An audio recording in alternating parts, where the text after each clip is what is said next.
All right, so if you guys signed up for today's free event, obviously, we're talking about risk.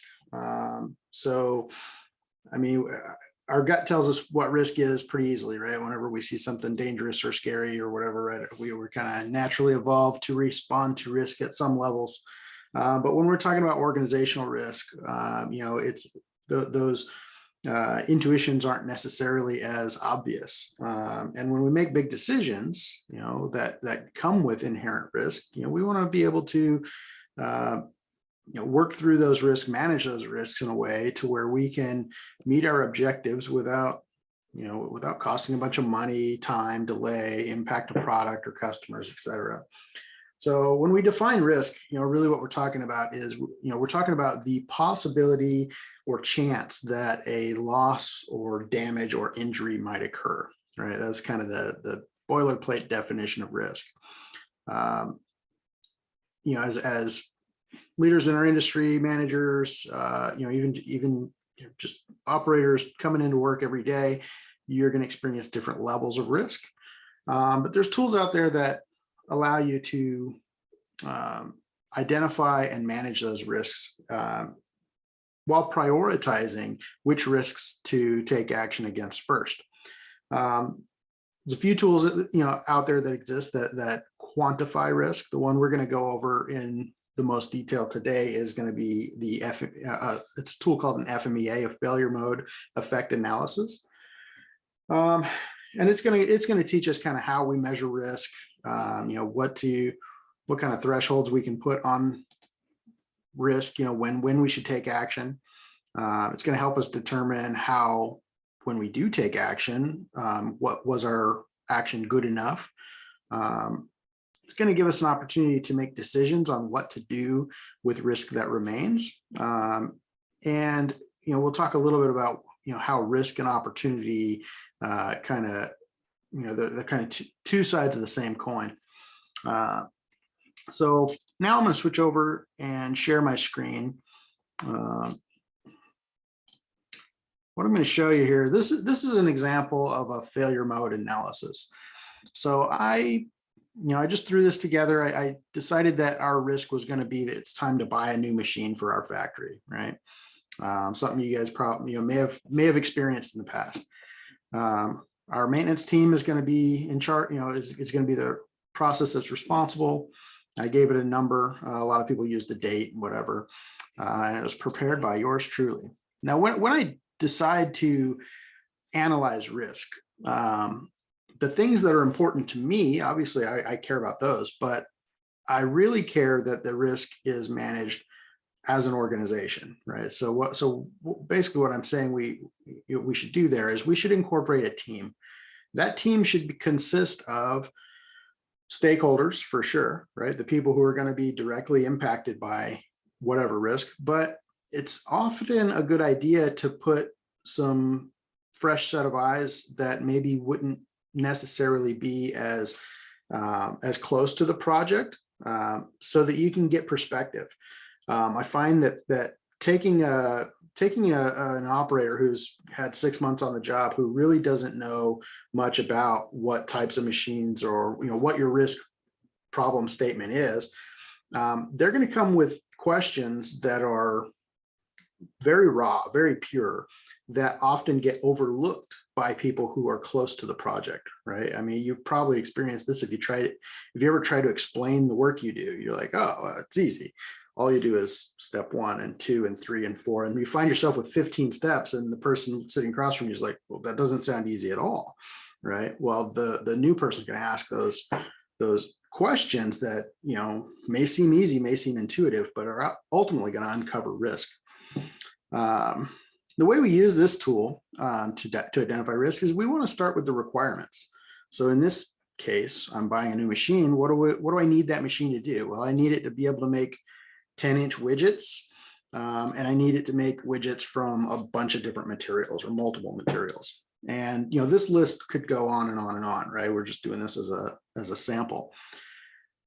Well, with this first one, once I get all my requirements listed out, then I want to see, well, what could go wrong, right? And with being able to make widgets, well, if my machine can't travel far enough to account. Maybe it can make a 10-inch widget, but when I put a vise and some tools in there, all of a sudden now I'm down to 4 inches of travel. Well, that could be a failure, right? I didn't account for that. When it comes to making widgets from multiple materials, well, if I'm using a real hard material, I might have a horsepower issue that's too low. So the next stage of this would be to go through and list, what all could go wrong, right?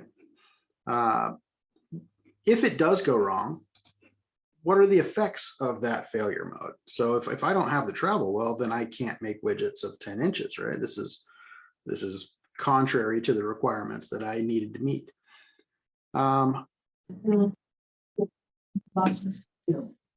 Hello, I'm sorry. I've got somebody, can you guys mute the microphone just until the end of the presentation here? And then we'll open this up for questions, questions and comments. So once I know the effect, then I want to get into my first category of measurement, and we're going to talk about severity here. So severity is how impactful is this failure if it were to occur. The template I use has its scale built into it, but you can create a scale that's appropriate for your own business. So this one is 1 is there's no effect, and really your scale should be 1 to 10, and you should define what each of the segments are. There's a lot of templates and lists like this that you can download for free examples in your Fmea that already have a scale, but they may not, the wording may not fit perfectly. Like in this case, this one says when failure mode affects safe vehicle operation, is inhibited. Well, we're not talking about vehicles, so this is a good example of how this might not be the best list, but I can still use the grading scale, right? So in this case, I said, hey, it's an 8, right? And 8 basically means that, it's going to be a very high impact, and, things are going to be inoperable. Primary function's not going to do what it needs to do. Then we're going to go into the cause, right? So until now, we haven't cared how it happens, only that it happens, but we're going to talk about what could cause it.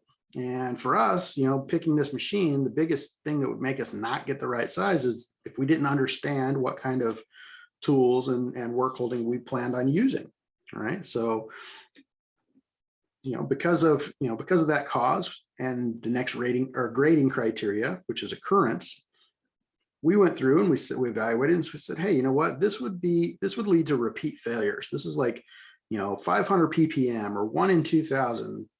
Or somewhere in that neighborhood. And again, your rating is going to be different based on your risks, your causes, etc. But we landed on a 7. Then you want to look inward. What are your current processes? In this case, we have some prevention, and that is, we're planning to buy the biggest machine that we can buy. So that's within our budget that meets all the requirements. So by being on that larger scale, we have a better chance of preventing not being able to make big enough parts. Great.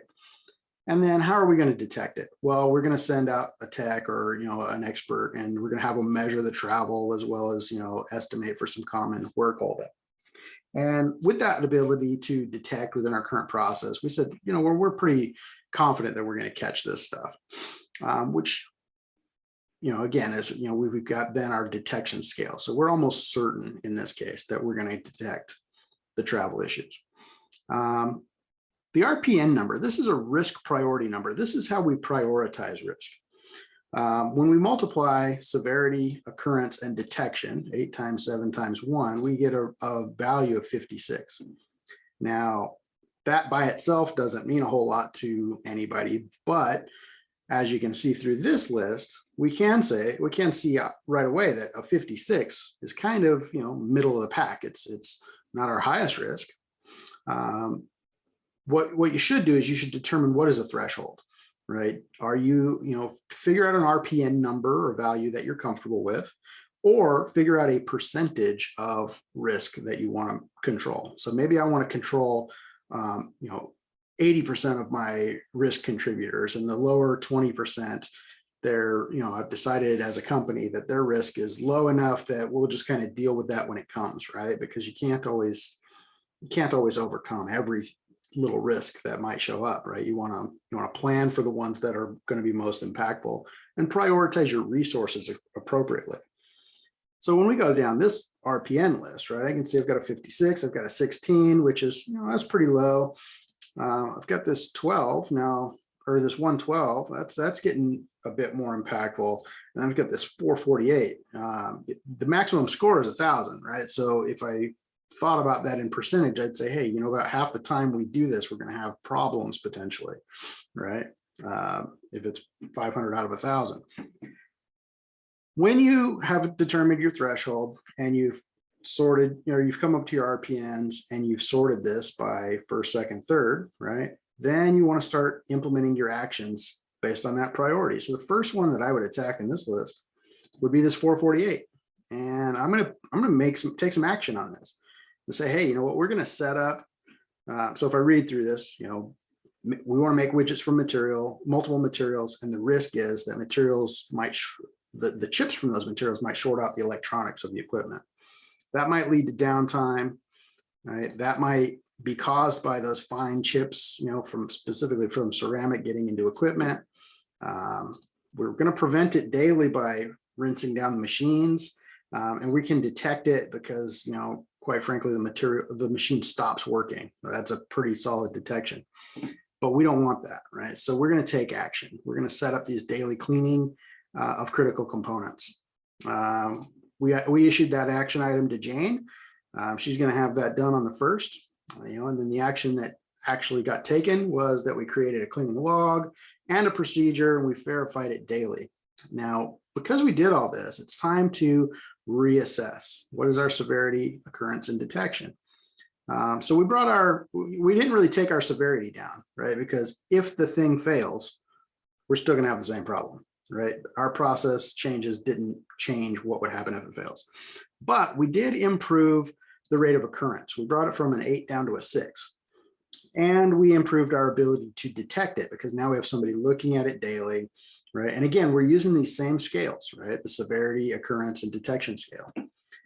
It brought us down to a 210. Now, 210 still isn't great, right? It's definitely better than 448. So now I have some decisions I have to make. Am I comfortable with 210 as a risk level? Is the investment to get it below a 210, does it outweigh the risk that comes with the 210? Now, I know if that my potential effect is that I might have unplanned downtime. Well, that downtime equates for me to hiring a maintenance team, losing a couple of days of production, possibly working some overtime, outsourcing jobs to another shop, whatever that is, right? I can start to think about, hey, what do I have to do to overcome that risk, and what is the value associated with that action? And then I can compare that to what would it cost to implement internal actions to get this number down to 50 or down to 16 or down to some level that I've decided is appropriate. Well, if the risk, if the cost to take action to deal with the failure mode costs more than fixing the process, then I should fix the process, right? If the cost of fixing the process means I've got to buy a $5 million piece of equipment and hire 10 guys to operate it, that weekend that I have to work, my 3 guys working overtime, probably, I'm just going to have to plan for that, and know that that's a potential risk. So that's kind of the shakeout. That's how the failure analysis works. Now, this is set up in a theoretical state, right? We're doing this from a planning perspective right now. What happens when we get the machine in and, hey, all of a sudden we realize that there's a new failure mode, something we didn't plan on?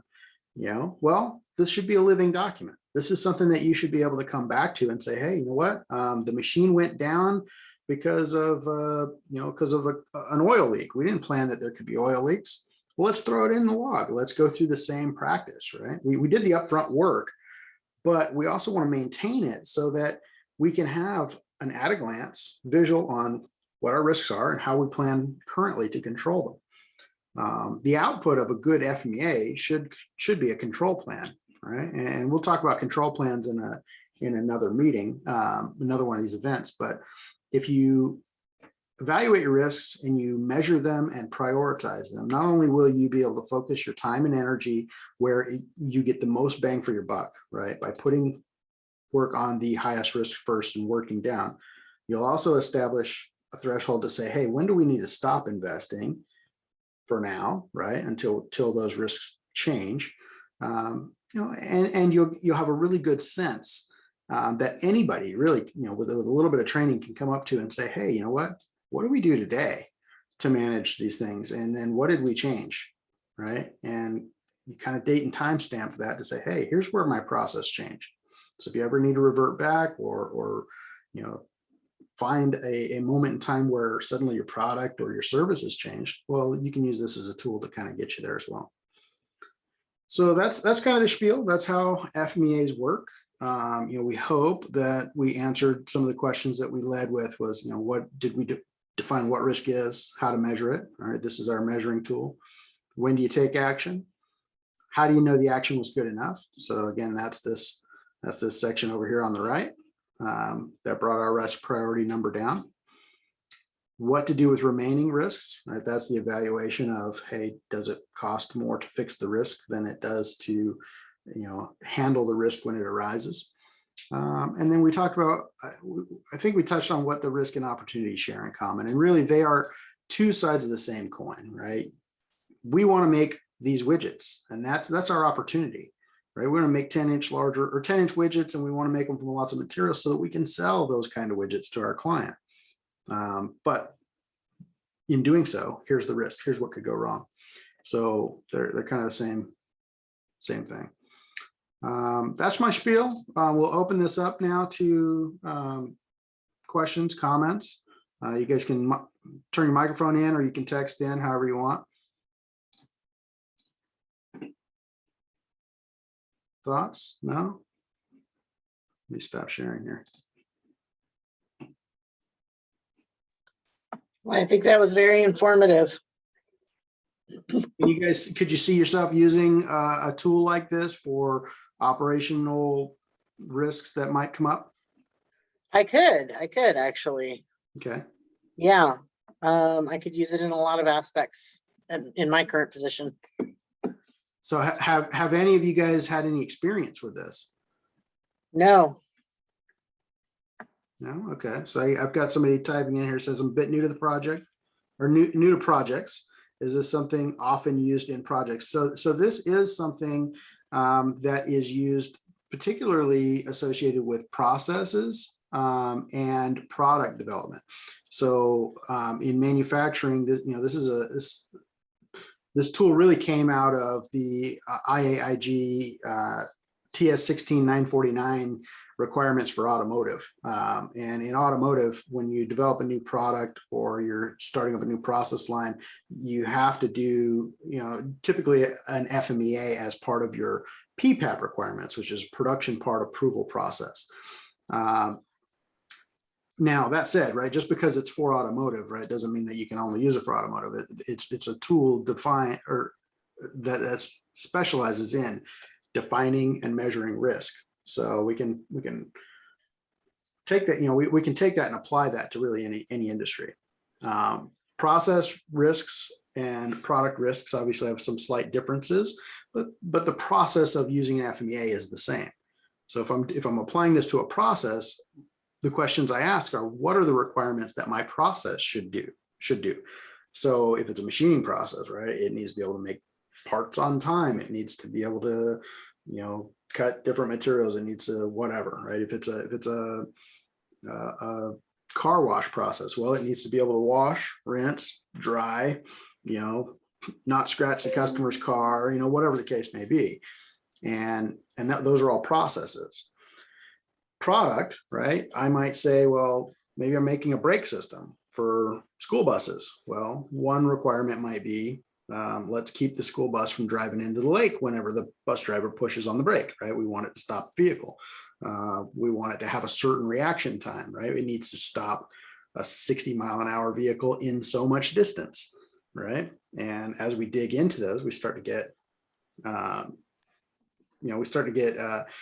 more detail into what those risks are, what those priorities are, or what those prevention, detection, and severity of occurrence are. Let's see, I have another typed in. It says, enjoyed the presentation. Good to know there can be columns for prevention and detection. Yeah, you really should have columns for prevention and detection in a good form, because obviously you can't, you can't work blind, right? You want to be able to detect for sure.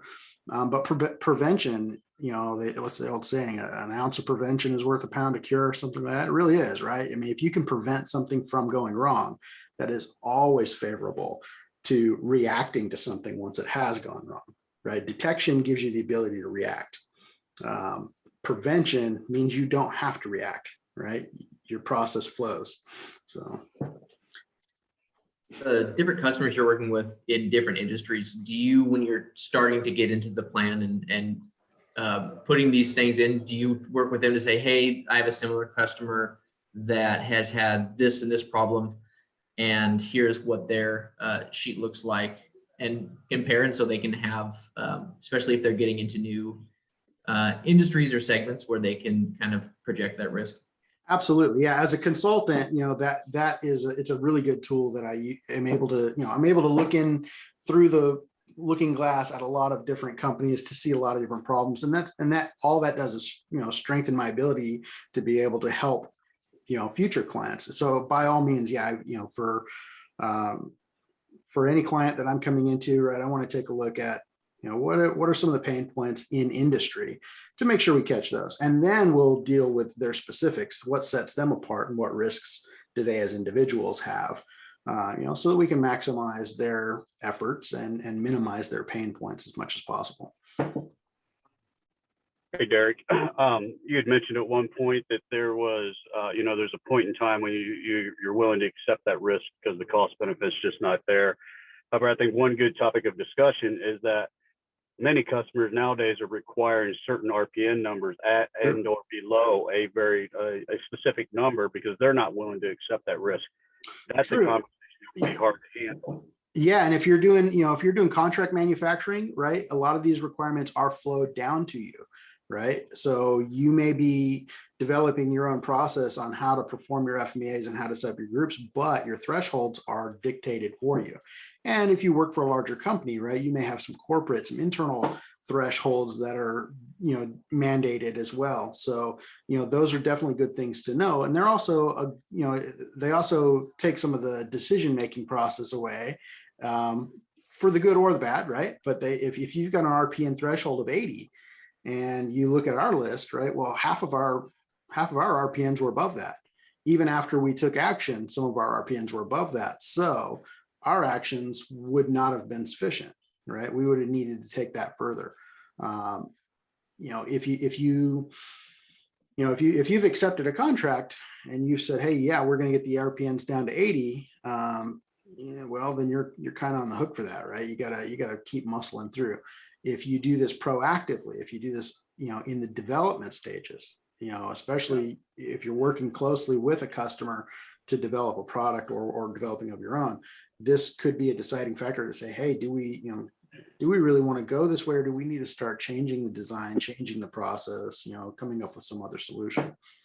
Yeah, and that's good. That's really leads into the segue of why contract review by quality professionals is so important in the industry now, because so many companies get themselves into that mix or that situation without really digging into it to say this is not going to be cost effective for us.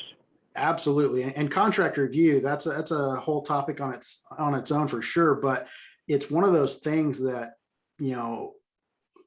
companies don't, they never are just like, oh yes, let's do contract review. I love it.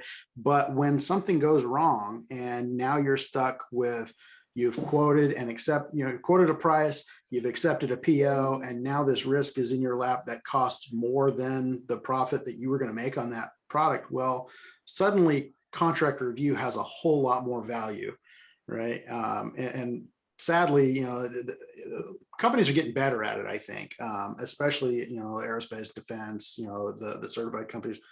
companies by and large are getting better, but it seems to always be that, oh, why did nobody catch this? Well, it's not that nobody caught it. Your team should have caught it, right? No one person should have. That's where contract review is. It's just a lifesaver in this industry to do a good contract review. All right, thank you for the presentation. Very nice to see someone out there doing that and giving some people that don't have this experience some exposure to it. So I thank you for that. Thank you very much. So anybody who signed up for this, basically the video will be available on our website, and at the end of this, in the next day or so, you guys will get an email from me. It'll have a little survey, and then it'll also have some information on how to access this video, our past events, as well as make sure that you stay registered for any future events. So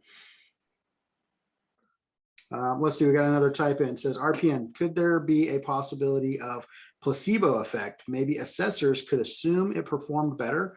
Question, should fresh eyes be put each time RPN is conducted? So at the very beginning, I did mention it is definitely a good idea to have some fresh eyes, not the experts all the time in the room. Have some of your green guys, have some people. I mean, have the janitor come sit in on a Fmea meeting on an engineering process. You're going to get perspective. You're going to get him that, he might ask questions that everybody else in the room knows the answer to, but he's going to ask them in a way that is raw. He's going to ask them at the root of, why does this work this way? How is this possible? How, and you're going to find that, with incorporating a diverse group like that, you're going to get everybody's, perspective. You're going to get a wider range of perspective. I think you touched on the placebo effect. Now, I do see, we do see these FMEAs kind of going wild on one end or the other, right? You either get people who they want to go into the minutia on, well, what if we have an earthquake in the ocean and it creates a tsunami and suddenly we've got water at our doors in Denver? Well, okay, that's maybe too far. The other side of it is, especially when you have process owners in there who have a little bit of pride about their process, and you start to say, well, no, this is a risk, this is a risk. They start to say, no, it's not as bad. It's not that. It's not a 8, 9, 10. It's a 4, 5, 6. So again, that diversity, not letting one person make the call on what the risk is, but having the team make the call, should minimize that placebo effect or that bias to some degree. And then again, keeping it a living document, coming back to it at the end when a failure does occur, and walking through your steps again, saying, hey, you know what, it did happen. Measure your parts per million, for instance. Say, we ran this product for 6 months and here's how many failures we had. We were originally rated it at a 50 ppm, but it's really a 200 ppm. Let's go ahead and change it, right? Your RPN goes up, and now, hey, guess what? You've crossed the threshold. It's time to take action again.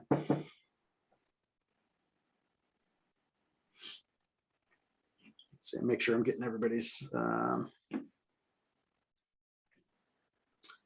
Here's a good one. What's the best way to come up with an appropriate RPN when two sides disagree with the risk?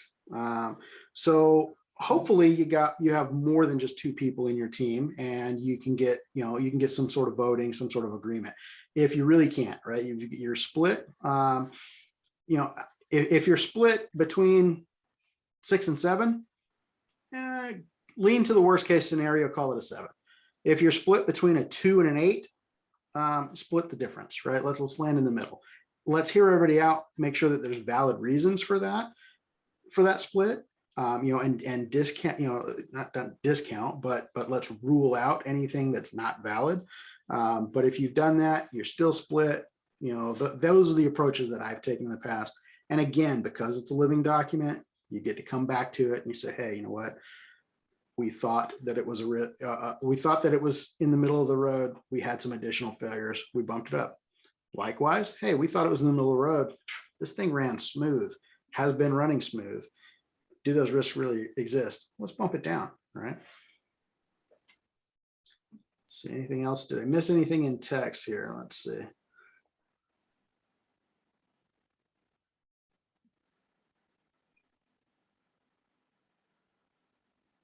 All right, I think I got all the text. Here's another one, new one. Yeah, typically, to clarify, I got to follow up on that test. I would generally lead, if there was a split between like a 7 and 8, I would go to the 8. I would go to the higher risk, worst case scenario, and then at a period of time reassess. So, all right. Anything else? Anybody?